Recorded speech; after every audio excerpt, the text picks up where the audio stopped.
Okay, I've been doing this. Okay, I've been holding on for this forever. This review. Misery. Okay, I finished it like a month or 2 months ago. Okay, and basically it took me half a year to read. Now, I will not do one of those short reviews like I did with Jurassic Park. I mean, that was just mental, chicken oriental.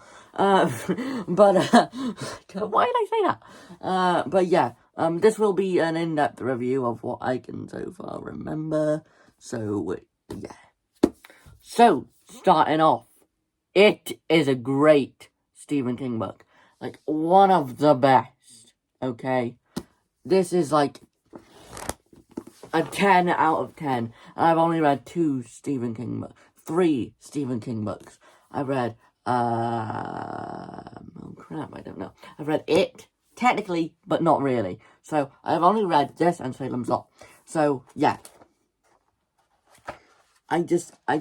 Okay. So, Misery's about a writer, Paul Sheldon. You know, he gets kidnapped, sort of saved, but kidnapped, nonetheless, by an obsessive fan, me, Annie Wilkes, who, you know, she's just mental, chicken oriental. She's insane. She is the kidney bean of the spill the beans, okay? She is that. And, yeah, she is just everything that you do not want in a person. And, the horror describing in this movie is very comforting to me. Very weird that it's comforting to me, but it's comforting. I was reading this mostly in my bed, you know, because I wanted the atmosphere of the movie. I meant book, because Paul Sheldon, you know, he's broken his legs, he's disabled now. He's disabled for life. You know, especially with that axe scene when she chops off his leg. Real disabled right there. Real disabled. So, yeah. Oh, hold on. I promised y'all I was going to turn this on in October. Right. Back to what I was saying. What was I saying? Oh, yeah, the axe scene. The axe scene wasn't as brutal as I was expecting. It was brutal, but not, you know, like what people describe Stephen King as. With Stephen King, you're not going to get extreme horror. You're just going to get, one-note description. With other, you know, extreme horror is like Tim Wagner, you're not going to get a one-note description. Man's going to describe the colour of the blood and, like, how it runs and all, you know. He's going to describe what, you know, human meat looks like. He's going to describe the flipping microscopic animals that lives on the blood or whatever the hell. He'll describe every detail and for like 5 pages. He'll focus on like he'll go into the lore of like microscopic animals for like 2 chapters, and then he'll finally have like another description. But what is he focusing on? The colour of the blood for like 5 chapters. You know, Tim Wagner's sort of that real descriptive kill guy. While Stephen King is like, you know, the blood just ran down his leg.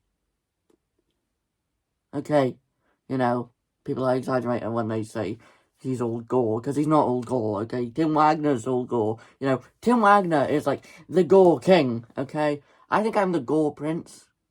You know, I'm labeling myself that. But I could be, if I get discovered, the gore king, the gore prince, you know? Because I don't think I'll ever beat Tim Wagner in his gore descriptions. Bro, like, describes everything in too much detail. So yeah. And my books are, like, extreme gore, okay? But, like, I don't describe everything in little detail. I just say, oh, this happens, and that happens, and that. But it's still gory.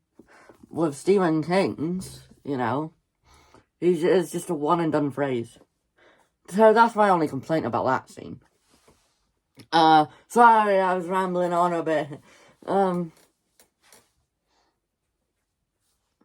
Yeah, anyway.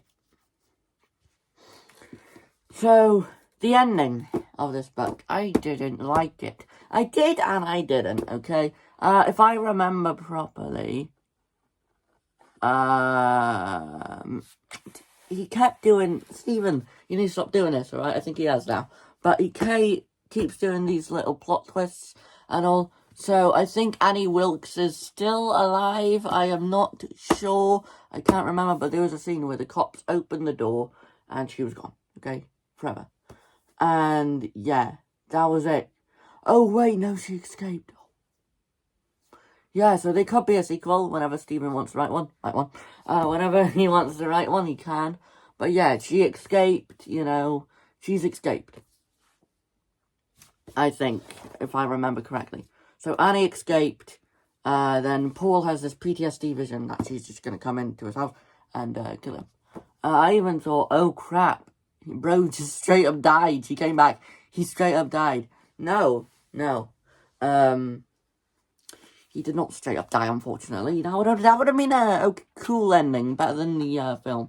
The film sort of does it, but not really, okay? In the film, he sees this waitress who says, "I'm your #1 fan." Paul Sheldon sees Annie, but it's a vision, and Annie kills him in the vision. Whatever the hell it is. Dream thing. It's, you know what I mean. So, yeah. So, sorry I've been rambling on about certain scenes. It's just not really much I remember about this book. Because it is just, you know, it's just bro's monologues about how he's so, like, hungry. I need those pills! You know, it's just that type of stuff. And there's just really not much to talk about. But overall, I give it like a 9 out of 10. The book I am reading now is the Terrifier 2 novelization. Once I finish that, which I am quick, man, I'm already on page 30, and I've only read it for like 2 minutes. Literally, bro, it's so fast. That author is a good author. So, yeah, I will review that in a few months' time. Few months, I say few months. More like a year. Because, you know, on my main channel I don't upload. On here I barely upload. When was my last upload? Like 4 months ago. So yeah, I'll see you back on this channel in like 4 months. Goodbye.